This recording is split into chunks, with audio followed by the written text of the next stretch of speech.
네, 복된 주일 하나님께서 우리에게 주신 은혜의 말씀은 신약 성경 로마서 14장 13절에서 18절까지의 말씀입니다. 신약 성경 로마서 14장 13절에서 18절까지의 말씀, 신약 성경 259면 전면에 놓쳐 있습니다.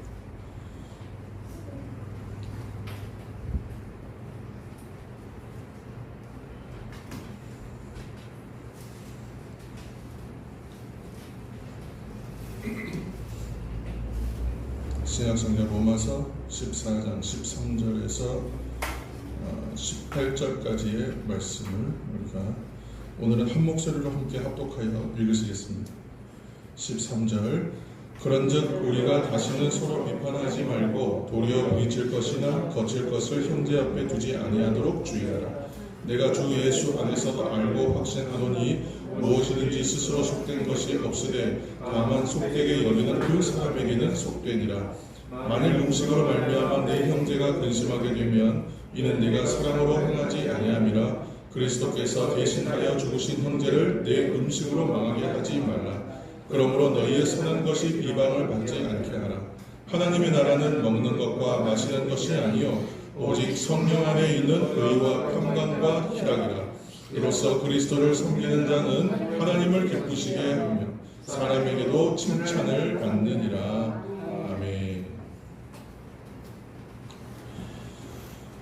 1세기 로마 교회는 겉으로 표면적으로는 유태계 기독교인 또 이방인으로 구성되어 있는 개종한 기독교인들이 함께하는 교회였습니다. 물론 유대인들도 개종한 기독교인이라고 얘기하죠. 근데 또 그 견고한 확신에 찬 믿음이 있는 성도와 또 아직은 신앙을 배워가는 사람들이 또한 혼재되어 있는 교회였습니다. 이것은 뭐 오늘날 교회에도 동일한 현상이겠지만 그 당시 이제 교회에 그 편차들이 있었다는 말씀입니다.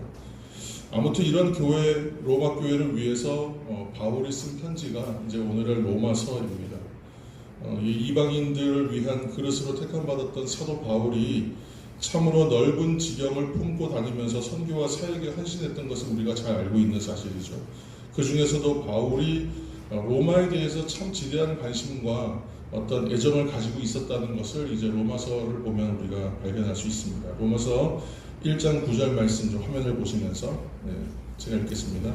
내가 그의 아들의 복음 안에서 내 심령으로 섬기는 하나님이 나의 증인이 되시거니와 항상 내 기도에 쉬지 않고 너희를 말하며 이렇게 되어 있죠. 바울 사도가 이러한 관심을 갖고 있었죠. 뿐만 아니라 이제 1장 10절 본문도 보시면 어떻게 하든지 이제 하나님의 뜻 안에서 너희에게로 나아갈 좋은 길 얻기를 구하노라. 실제로 이제 로마에 가기를 열망하고 있었던 이제 바울이었음을 우리가 알 수 있습니다. 그런데 이제 13절 말씀을 보시면 그 길이 막혀서 갈 수가 없었다 이렇게 고백합니다.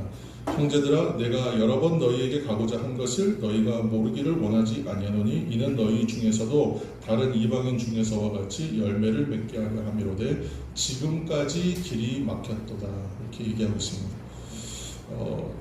이것은 바울의 바램과 어떤 마음과는 달리 하나님의 섭리라고 이제 해석이 됩니다. 그래서 만일 그때 하나님께서 로마로 가는 길을 쉽게 열어주셨다면 오늘날 아마 로마서는 쓰여지지 않았을 수도 있다. 이제 그런 얘기들을 하게 되지 않습니까?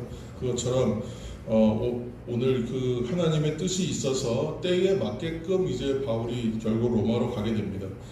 아무튼 당시의 로마 교회는 그 지성인 또는 권력 있는 사람, 귀족, 또한 재력가 그런 사람들, 곧 엘리트 계층이라고 불렸던 사람들로 많이 중심되어 있었던 교회였다고 합니다. 그러다 보니까 교회 구성원들 사이에는 은근한 교회에 대한 어떤 자부심, 또 이것을 넘어서서 이제 일종의 우월감, 또 그런 것으로 이제 좀 많이 채워져 있었던 교회라고 평가되고 있습니다. 그래서 1장 21절 말씀을 보시면 함께 읽겠습니다. 1장 21절 하나님을 알되 하나님을 영화롭게도 아니하며 감사하지도 아니하고 오히려 그 생각에 허망하여지며 미련한 마음이 어두워졌나니. 아멘.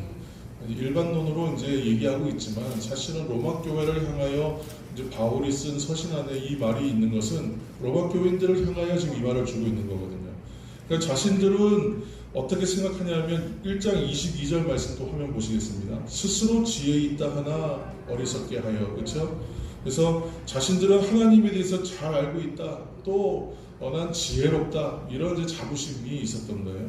그래서 이제 2장 1절 말씀입니다. 함께 있습니다. 2장 1절.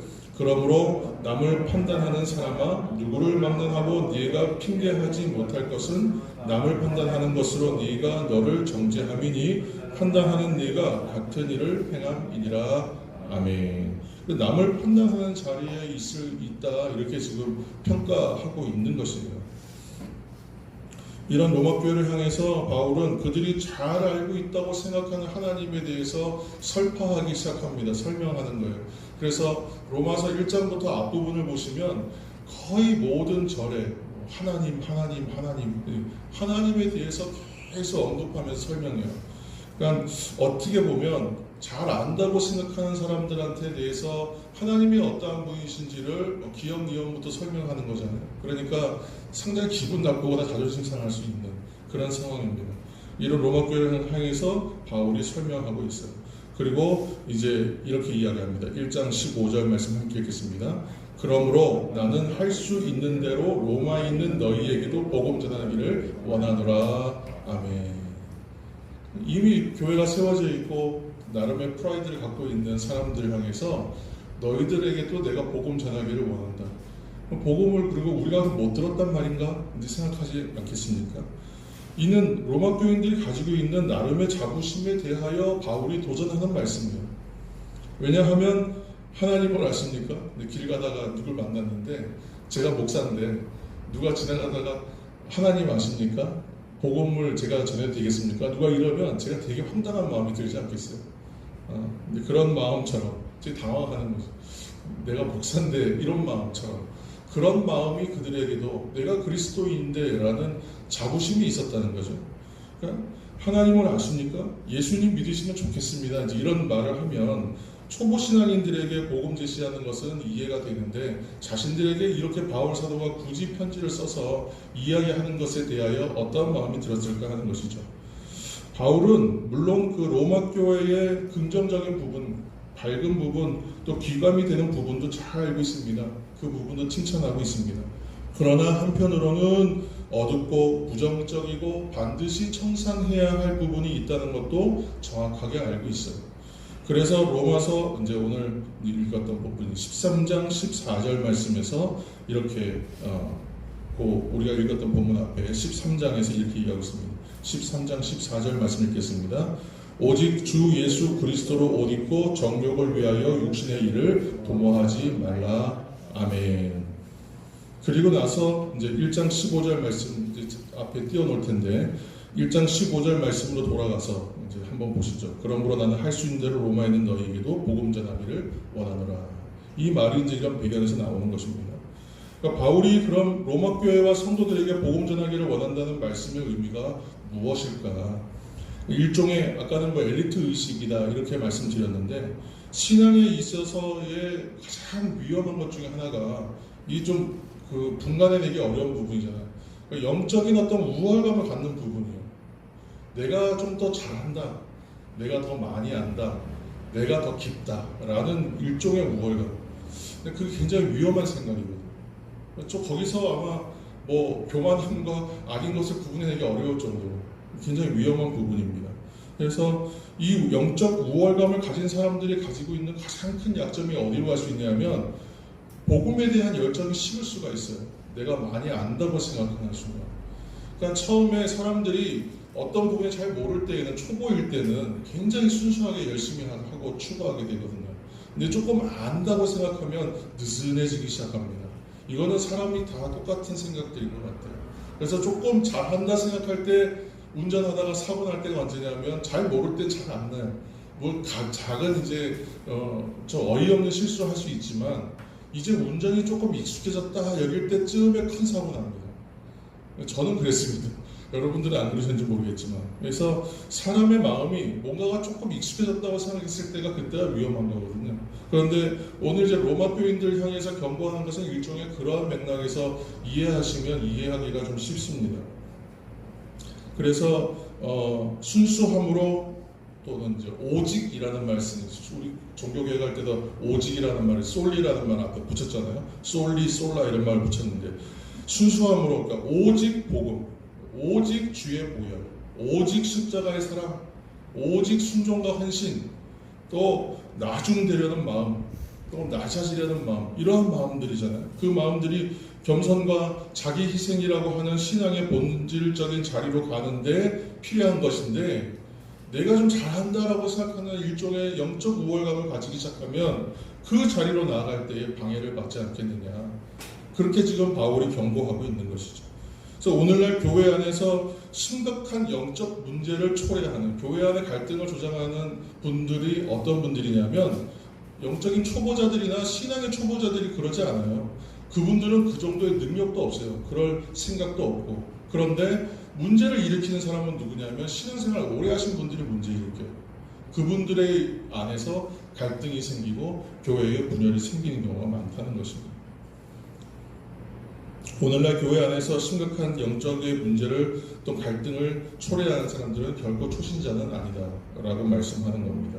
이 지적은 상당히 아프죠. 물론 여기에도 조금 더 누구의 과실이냐를 따져야 될 부분이 있겠습니다만, 아무튼 그렇기에 우리가 이제 오늘 얘기하려고 하는 하나님 나라를 이뤄가는 교회, 하나님 나라를 이뤄가는 교회는 어떻게 해야 되냐? 첫째로 하나님 나라를 이뤄가는 교회는 복음을 다시 들어야 한다는 거예요. 지금 바울이 얘기하는 것처럼 복음을 다시 들음으로 인하여 영적인 회복이 있어야 한다. 이 말씀을 오늘 바울을 통해서 우리가 이 교훈을 얻는 것입니다. 로마 교회에 그러면 어떤 현상이 있었는가? 우선 믿음의 감격과 열정이 식었다. 이렇게 좀 진단이 온 거죠. 에베소 교회처럼 첫사랑을 잃어버렸다라고 말할 수 있는 겁니다. 그리고 중요한 건 뭐냐면 열매를 맺고 있지 않다. 열매가 맺혀지질 않는다라고 얘기합니다. 그래서 1장 13절 말씀 중간에 보면 이는 너희 중에서도 다른 이방인 중에서와 같이 열매를 맺게 하려 함이로되 이렇게 얘기해요. 로마 교회도 분명히 개종한 그리스도인들의 주도하는 그런 교회였잖아요.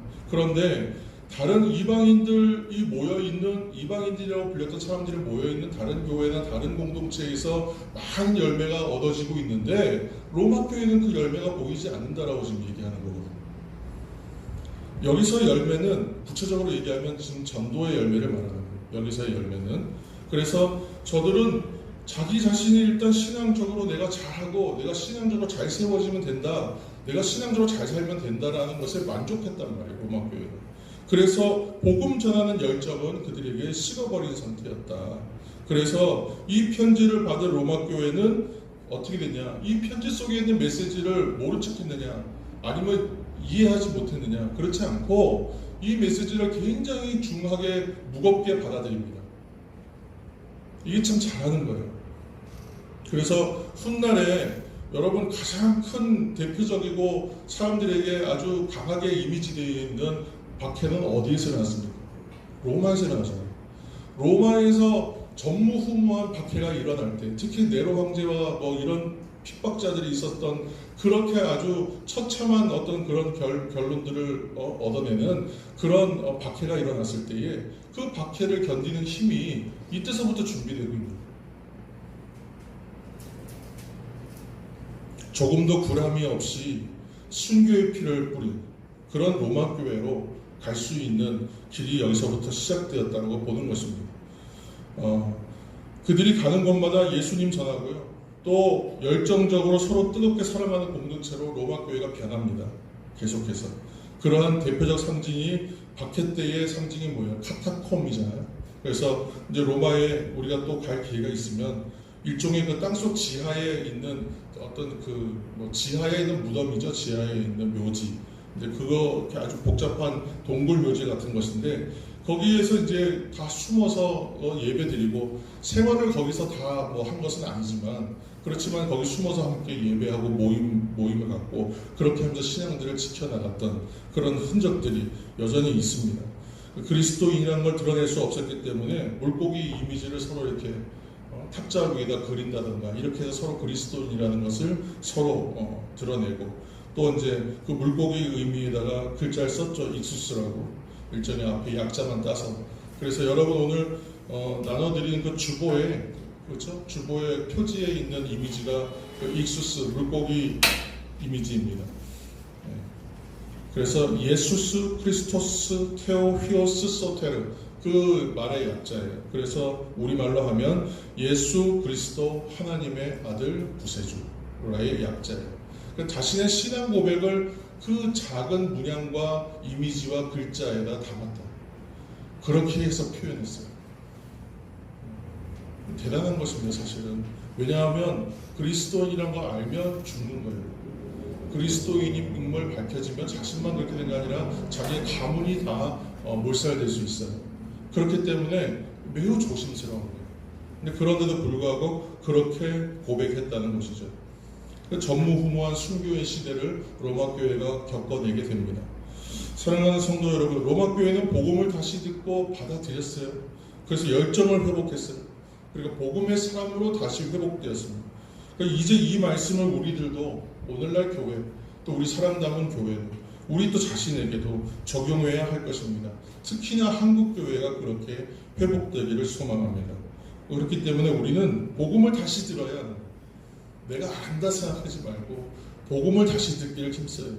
복음을 듣고 하나님의 말씀을 듣는 자리를 사모해야 되고, 하나님의 말씀을 읽을 기회들을 사모해야 하고, 하나님의 말씀을 전할 수 있는 기회를 사모해야 될 줄로 믿습니다. 예수 그리스도 십자가 보혈에 내 영과 혼과 몸을 적셔내야 합니다. 그래서 내 안에 있는 교만과 욕심과 안일함과 일말의 우월감 같은 것 다 제하여 버리고 겸손하게 십자가 앞에 무릎 꿇을 수 있어야 합니다. 새벽마다 그렇게 해요.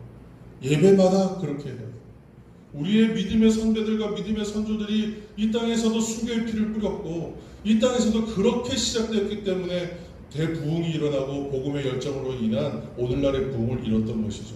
이 좀 안다고 생각하고 이제 내가 잘한다 생각하고 내가 우월하다고 생각하니까 교회가 망해버렸어요. 무너져 버렸습니다. 주님이 공급하시는 은혜로 다시 회복되어지고 이 회복의 은혜로 충만하시기를 예수님의 이름으로 축원합니다. 아멘. 둘째로 하나님 나라를 이루는 교회는 성령 안에 있는 오늘 말씀대로 의와 평강과 희락을 소망하는 교회입니다. 14장 17절 말씀을 여러분 한 목소리로 읽겠습니다. 하나님의 나라는 의와 평강과 희락이라. 아멘. 하나님 나라를 이루어가는 교회로서의 성도의 생활은 먼저 성령 안에서, 성령 안에라고 말하잖아요. 그렇죠? 사도 바울이 선포하는 중요한 메타포가 두 가지 있어요. 메타포라는 말은 비유 또는 은유라는 뜻인데 우리말로 하면 정확하게 전달이 잘 안 돼요. 그러니까 정확한 내용을 실체를 말하는 것이 아니라 개념들을 설명해서 이 의미들을 알게끔 하는 방식이 메타포예요. 바울이 갖고 있는 구체적인 메타포가 두 가지예요. 하나는 이신칭이에요. 믿음으로 말미암아 의롭게 되었다. 하나님의 은혜로 말미암아 내가 의롭다 인정받는다. 그죠? 데카이온의 디카이오스, 나로 의롭게 하셨다. 나는 의로울 수가 없는데 하나님 나를 의롭게 하셨어요 라고 고백하는 것 한 가지와, 또 하나가 엔크리스토스, 예수 그리스도 안에, 그리스도 안에, 성령 안에서. 그러니까 성경에서 그 바울의 서신들 안에 보면요, 그리스도 안에서라는 표현이 165회 정도 나와요. 그리고 성령 안에서도 20회 정도 나옵니다. 제가 뭐 이 얘기 처음 한 것은 아니지만 그리스도 안에, 성령 안에, 그리스도 안에라는 말을 이렇게 강조합니다. 근데 이 사람이 왜 사도 바울이 왜 이 표현을 많이 쓰는가? 이것과 대조되는 개념이 있는 것이거든요. 우리의 실존의 문제를 얘기할 때 이 얘기를 하며 설명하는 거예요. 이 반대의 개념은 뭐냐면 아담 안에서요. 아담 안에서. 그렇죠? 첫사람 아담 안에서와 예수 안에서로 구분하는 거예요. 지금 비교하는 거예요, 두 개를. 그래서 이게 중요한 메타포죠. 그 바울은 변증법적인 사고방식을 가진 사람이었어요. 그러다 보니까 이게 반대, 대조 이것을 계속 시키면서 강조하는 거예요. 자신이 하고자 하는 얘기를. 그 아담 안에서라고 하는 것은 지금 인간의 환경이 우리의 실존의 환경, 사람이 처해 있는 환경. 아담은 창조된 첫 번째 사람이었어요. 그런데 그 아담이 잘못한 건 뭐냐? 하나님과 동등되기를 원했다. 그것이 지금 얘기하는 로마 교회를 지적하는 첫 번째 포인트와 똑같아요. 말은 좀 다르지만 그 우월감이잖아요. 내가 괜찮다, 내가 잘한다는 생각이거든요. 근데 그 생각 가지고 있는 아담이었어요. 그래서 이 아담이 하나님과 동등되기를 원했어요. 그래서 이건 범죄가 돼버립니다. 그래서 범죄의 결과로 낙원에서 분리되고 하나님과 멀어질 수밖에 없어요. 죄의 문제에 지배를 받게 됩니다. 그래서 아담 안에서라고 얘기하면 하나님과 분리된 삶이다. 또 아담 안에서라고 얘기하면 하나님과 소원한 삶이다. 동시에 이건 뭐예요? 죄와 죽음의 지배를 받는 삶이다. 사람들이 생각해야 될 것은 뭐냐면 내가 죄짓기 때문에 죄인입니까? 맞아요. 그런데 내가 죄짓기 때문에 죄인이라고 말하는 것이 아니라 그보다 우선된 건 뭐냐면 내가 죄의 지배, 죄의 세력, 죄의 영향력 안에 있었기 때문에 죄인인 거예요. 그래서 죄에 짓는 겁니다. 그러니까 이 죄의 속박과 죄의 어떤 그 결박을 풀어내려면 죄의 세력으로부터 벗어나서 그렇지 않은 곳으로 옮겨가야 되는 거잖아요. 쉽게 얘기하면. 그렇죠? 그렇기 때문에 아담 안에서의 삶에서 예수 안으로 삶으로 가야 된다고 얘기하는 것이 바울의 지금 선포예요. 죄의 속박과 죄의 세력과 죄의 지배하에 있기 때문에 그 삶은 어떻게 했어요? 자유롭지가 못한 거예요. 그래서 진리가 자유롭게 한다. 예수 그리스도 안에 있으면 먼저 얻는 것이 가장 대표적인 속성이 뭐냐면 자유함이거든요. 자유함. 여러분 이 자유함이 어떠한 것인지 경험한 사람은 알지 않습니까? 내가 몸이 묶여있고 어디에 갇혀있다고 생각해요. 죄수들, 중죄인들, 특별한 죄를 지은 사람들 힘들게 하려고 어디다 가두냐면 감방에 넣잖아요. 감방. 그런데 감방 가운데서도 어디다 집어넣냐면 1인실 독방에다 집어넣어요. 거기 좁은 곳에다. 다리 피고 몸 필 수 없는 곳에다 집어넣어요. 왜요? 괴롭게 하려고. 속박하기 위해서. 사람은 그 몸이 속박당하고 결박당하면 자유롭지 못한 거예요. 그런데 이 영적인 속박과 결박이 있으면 얼마나 자유롭지 못하겠어요. 이 안에서 무슨 사랑이 있고 이 안에서 무슨 여유가 있겠습니까? 그런데 이 속박과 이 결박하면서 풀어주겠다는 거예요. 자, 로마서 7장 15절에서 17절까지 말씀입니다. 우리가 화면 보시면서 함께 읽겠습니다. 내가 행하는 것을 내가 알지 못하노니 곧 내가 원하는 것은 행하지 아니하고 도리어 미워하는 것을 행함이라. 만일 내가 원하지 아니하는 그것을 행하면 내가 이로써 율법이 선한 것을 시인하노니 이제는 그것을 행하는 자가 내가 아니요 내 속에 거하는 죄인이라. 좀 말이 어려워요. 그렇죠? 그러니까 잘못하기에 죄인이라고 생각하면 안 되고 바울은 아담 안에서 삶을 지배받고 있기 때문에 죄를 짓게 된다는 얘기를 하는 것인데 로마서 7장 24절 함께 읽겠습니다. 그래서 바울이 이 고백을 합니다. 7장 24절 오호라 나는 공고한 사람이로다 이 사망의 몸에서 누가 나를 건져내랴. 아멘. 왜 이 말을 고백하고 있는가를 잘 생각하면 충분히 공감이 되고 이해가 됩니다. 그렇다면 우리가 있어야 할 삶의 자리인 이와 대조적인 그리스도 안에서의 삶은 어떠한 삶인가? 이것은 이제 바울이 먼저 자신이 체험했어요. 바울이 자신이 체험하였기 때문에 공동체, 우리 신앙의 공동체 안에서 그대로 실현되기를 소망했던 삶이요 새로운 삶입니다. 그것이 대표적인 속성이 뭐라고요? 바로 우선되는 건 자유함입니다. 속박과 굴레로부터 벗어난 자유의 삶. 더 이상 죄와 죽음의 지배와 그 세력하에 있지 않는 삶인 거죠. 이것이 이전의 삶과 달라진 새로운 삶이라고 얘기하고 있는 것입니다. 그래서 고린도후서 5장 17절에 이러한 고백이 나올 수 있는 겁니다. 5장 17절 읽겠습니다. 그런즉 누구든지 그리스도 안에 있으면 새로운 피조물이라 이전 것은 지나갔으니 보라 새 것이 되었도다. 아멘. 성경은 어느 한 주제, 예를 들어서 지금 바울의 메타포라는 관점에서 성경을 읽어내도 그 관점이 다 보여요. 다 연결돼요. 성경은 아주 정교한 톱니바퀴가 어떤 딱 이렇게 맞아져 있는 기계처럼 그렇게 기가 막히게 다 이가 맞물려 있어요. 그래서 성경을 여러분 통독해서 읽어도 어느 부분부터 시작해도 상관없어요. 지금 우리가 한 160일 정도 지금 새벽 통독했는데 365 하면 이제 일독하는 건데 160 정도 이제 절반 정도 읽었어요. 지금부터 시작해도 돼요. 성경 읽어내다 보면 어느 날 이게 톱니가 맞아서 탁 돌아가는 것처럼 다다닥 하고 이렇게 맞아서 들어가는 시간이 와요. 지금 바울은 자신이 경험했던 것을 얘기하거든요. 근데 이 얘기를 듣다 보면 사람들이 이제 깨달아지면서 알게 되는 것처럼 성경도 그러한 은혜가 있습니다. 하나님의 말씀이. 단순히 지금 여기서 말하는 새로움이라고 하는 것은 그냥 새롭다 이렇게 받아들이면 안 되고 아예 재창조하는 겁니다. 아예 새로 만드는 거예요. 그런 재창조하는 새로움이요. 아담 안에서의 삶과 그리스도 성령 안에서의 삶은 그렇게 완전히 새롭게 재창조되는 것 같은 삶이다. 비교가 안 된다. 비교할 수 없다는 거예요. 달리 말하면 육체를 따라 사느냐, 육신을 따라 세상을 따라 사느냐, 아니면 성령을 따라 사느냐, 이 차이인 것 같다.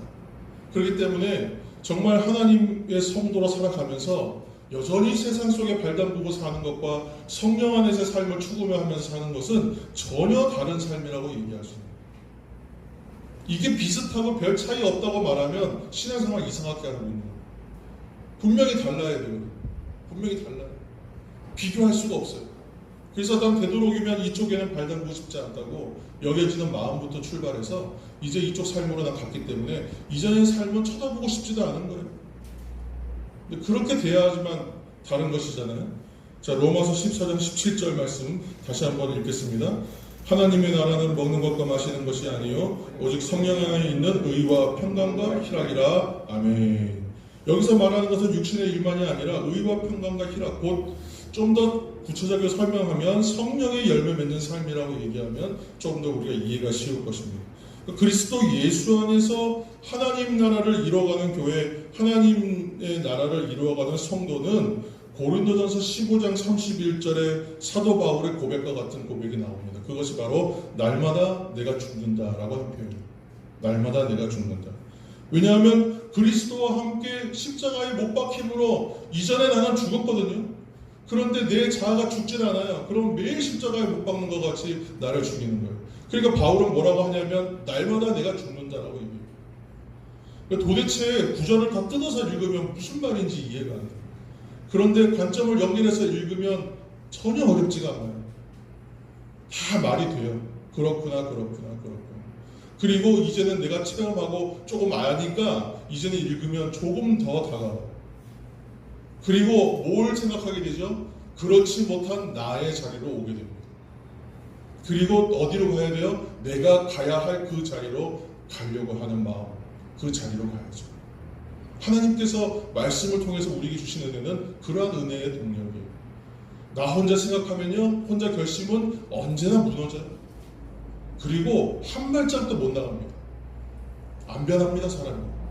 그런데 하나님의 말씀의 은혜의 동력을 받으면 가려고 해요. 그리고 하나님 말씀의 동력을 또 받으면 가요. 그리고는 어떻게 해요? 다시는 그 자리로 가고 싶지 않아요. 오늘 바울이 그 고백을 하는 것입니다. 갈라디아서 2장 20절 함께 읽겠습니다.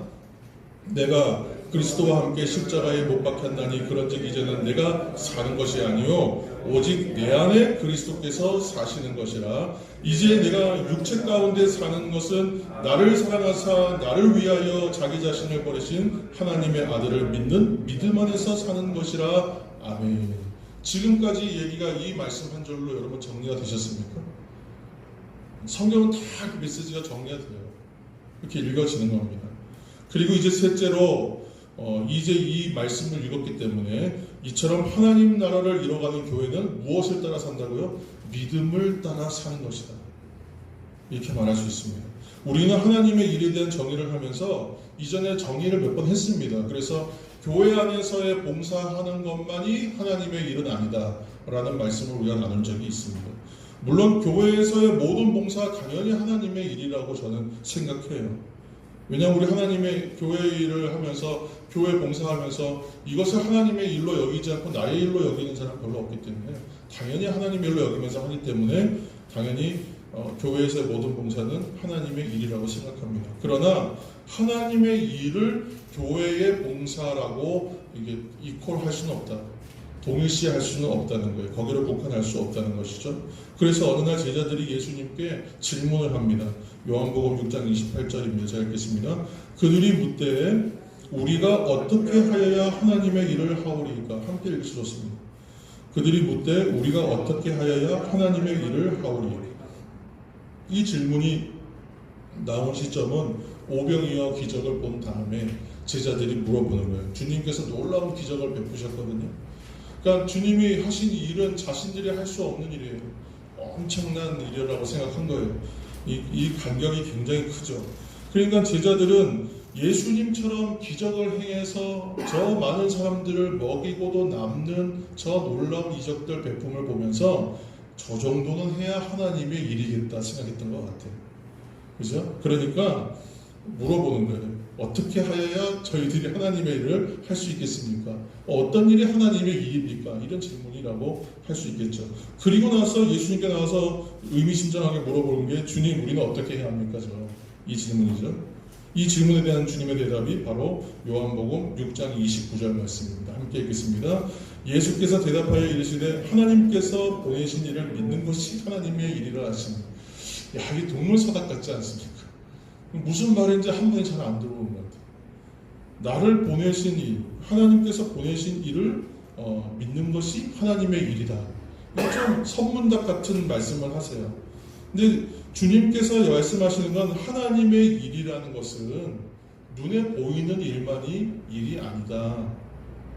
또 지금의 이 이적들처럼 엄청나고 대단해 보이는 일을 해야만 하나님의 일이 아니다. 다만 오직 하나님을 믿는 것이다 라고 말씀하고 있는 거예요. 무슨 말씀입니까? 하나님의 일의 본질은 날마다 믿음으로 사는 것이다 라고 얘기하는 거예요. 굉장히 어려운 건 사실입니다. 놀라운 이적보다 더 어려울 수도 있습니다. 놀라운 이적은 우리가 열심히 기도하다가 하나님께서 기적을 베풀어 주시면 한 번에 해결되는데 날마다 믿음으로 사는 것은 쉽지 않잖아요. 매일 그 삶을 사는 것. 계속 우리가 나눠가고 있듯이 우리의 일생에는요 수많은 선택의 일들이 있습니다. 일의 선택이에요. 아침부터 저녁까지 일어나서 잠들 때까지 계속 선택의 연속이에요. 몇 시에 일어날지, 일어나서 뭘 할지, 뭘 먹을지, 무엇을 입을지 항상 작은 것이지만 또 큰 것이지만 계속 선택의 연속의 삶을 살고 있습니다.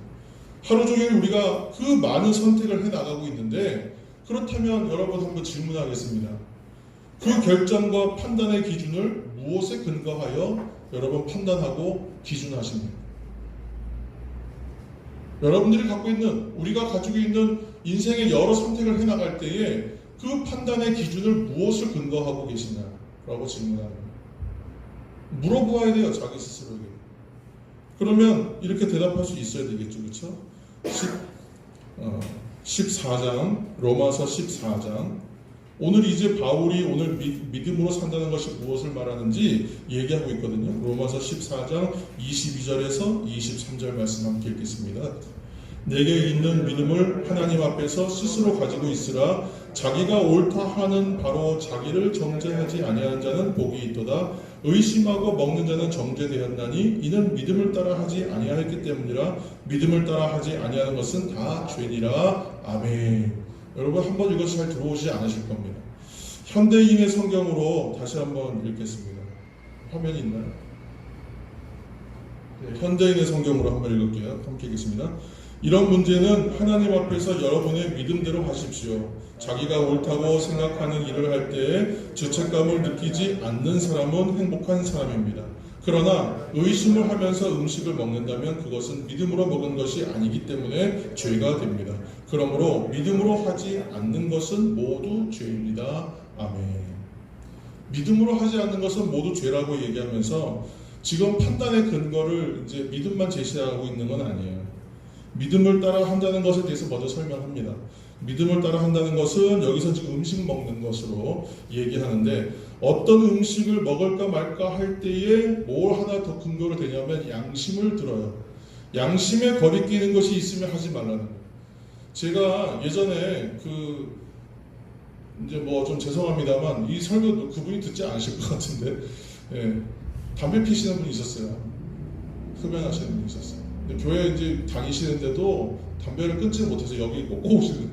그래서 이렇게 인사하다가 여기서 뭐 빠지기도 하고 하여튼 참 재밌었습니다. 그분. 근데 지금은 아마 안 하실 거예요. 근데 이것을 할 때 고민이 있으셨어요. 끊지 못하기 때문에. 근데 그랬어요, 제가. 사람들 앞에서, 교인들이 보는 앞에서, 목사가 보는 앞에서도 피는데 거리낌이 없으시면 괜찮다고 그랬어요, 제가. 안 된다라고 말하지 않고 괜찮다라고 말했거든요. 그게 더 강하게 메시지 됐던 거예요, 그분. 왜냐하면 돌아봤던, 자기를 생각했던. 내가 과연 이게 부끄럽지 않은가? 내 양심에, 신앙적 양심에 생각했을 때 거리낌이 없는가? 거리낌이 있거든요. 그러니까 양심이 있다는 거예요, 사람에게. 그래서 믿음과 더불어 착한 양심이라고. 저는 이제 뭐 신앙적 양심이라고 표현할 수도 있습니다만 그 부분이 있다는 것이죠. 그래서 오늘 본문의 마지막 부분에서 사용하고 있는 믿음을 따라, 이렇게 믿음을 따라라고 되어 있는데, 이 표현을 달리 말하면 양심을 따라 이렇게 해석할 수도 있어요. 그러니까 성경은 이런 양심조차도 부패되어 있고 마비되어 있기 때문에 문제다, 이라는 것을 얘기하고 있는 것인데, 그러니까 그럼에도 불구하고 양심은요, 우리의 삶을 인도하기 위해서 하나님이 주신 소중한 선물이다. 저는 그렇게 생각합니다. 그래서 이 양심을 따라 이제 판단해야 되는 부분이 있습니다. 그러니까 우리의 믿음이 행동으로 옮겨지는 과정에 있어서 우리의 판단을 돕는 가장 중요한 하나의 나침판이 있다면 그것이 바로 하나님이 모든 사람에게 주신 양심이라고 생각하는 것입니다. 그래서 바울 사도가 믿음으로 살아야 한다는 말씀을 할 때마다 믿음과 동시에 쓰는 말이 양심을 강조해요. 그래서 디모데전서 1장 19절 말씀 함께 읽겠습니다. 화면 보시면 됩니다. 디모데전서 1장 19절. 믿음과 착한 양심을 가지라. 어떤 이들이 이 양심을 버렸고 그 믿음에 관하여는 파선하였느니라. 아멘. 그러니까 믿음에 대해서 무너졌다는 얘기할 때 양심을 같이 얘기해요. 그래서 판단할 때 필요한 것은 믿음과 더불어 착한 양심이라고 사도 바울은 얘기하고 있습니다. 아까 장로님이 기도하실 때도 이제 그런 기도의 말이 있었던 것 같습니다만, 대통령 선거를 앞두고 있잖아요. 여야 할 것 없이 대선 후보들이 나오는데 제가 당에서 정치 얘기를 하려고 하는 것은 아닙니다. 근데 매스컴에 메인을 장식하기 때문에 보고 싶지 않아도 보게 되는 이야기들, 또 들리는 이야기들이 있습니다. 근데 그 안에서 정말 국민들이 바라는 진실로 정직하고 능력 있는 대통령 후보자, 이 사람은 과연 있을까? 그런 사람이 아마 상상과 바람 속에만 존재하지 실제로 그렇게 완벽하게 부합하는 사람 아마 없을 것 같아요. 대한민국의 모든, 그런데 국민이 먼저 생각해야 될 것은, 대한민국의 모든 국민이 진실로 참된 그리스도인이 된다면, 상상해보는 겁니다. 그리고 그리스도인이 되어서 양심껏 정직하게 일한다면 과연 세상은 어떻게 될까? 대통령 한 사람한테 모든 것을 이렇게 올려놓고 그에게 책임 묻기 전에 모든 사람들이 선한 양심과 우리가 말하는 믿음과 착한 양심으로 사람들이 진짜 자기의 삶의 자리에 살아낸다면 세상이 어떻게 될까? 교회에 직분받은 사람들이 교회의 직분만 받는 것이 아니라 동시에 믿음과 착한 양심을 가진 그리스도인으로서 잘 양육되어서 모든 기관과 사회 곳곳에 포진해 있다면 나라와 세상이 과연 어떻게 변할 것인가? 나아지지 않겠습니까? 분명히 다른 세상이 되지 않겠습니까? 그랬다면 오늘날 사회적 비판이 기독교와 교회를 향해 있지는 결코 않을 것이라고 생각합니다. 늘 이 사회에 바라는 공정과 평등이 아니라 불공정과 불평등과 갈등이 있는 것은, 그것은 사람들이 양심대로 살지 않기 때문에 그렇습니다. 그렇기 때문에 이 땅에서 완벽한 공정과 공평은 있을 수가 없어요. 존재하지 않는 것입니다. 그걸 가지고 자꾸 논쟁해봐야 답이 나오지 않습니다. 왜냐하면 세상의 기준으로는 공정과 공평은 나올 수가 없기 때문에, 그 세상 기준, 세상에서 추구하시는 가치가 아니거든요. 법으로 규제해서 만들어낼 수 없는 것입니다. 그리스도인들이 그래서 믿음으로 살지 않기 때문에, 모든 사람들이 양심으로 살지 않기 때문에 생기는 문제라는 것이죠. 그래서 내 안에 주께서 원하시는 믿음과 착한 양심을 가지고 내게 주어진 삶을 결정하며 살고 있는가?